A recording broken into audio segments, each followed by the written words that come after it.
এই চাঁদাবাজির দখলদারি মামলা বাণিজ্য সাধারণ লোকজনকে হয়রানি চলে, তাহলে লোকজনের প্রতিক্রিয়া কি হবে?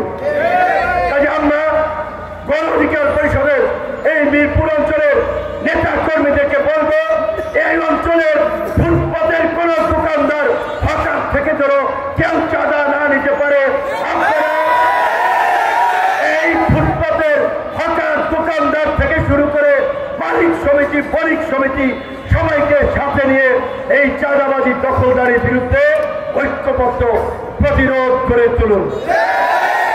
একই সাথে আমি প্রধান উপদেষ্টার সেই মত বিনিময় সভায় বলেছিলাম, আওয়ামী লীগকে যদি নিষিদ্ধ করা হয় এবং শেখ হাসিনাকে যদি দেশে এনে বিচারের মুখোমুখি করা হয়, 50% সমস্যা অটোমেটিক্যালি সমাধান হয়ে যাবে।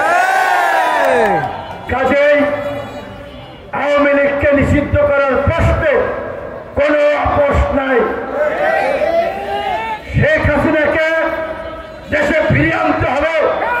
ভারতের সাথে এখন যে প্রেম দরবার চলছে, উত্তপ্ত পরিস্থিতি চলছে, এই পরিস্থিতিতেই ভারতকে পরিষ্কার জানিয়ে দিতে হবে, তোমরা যদি বাংলা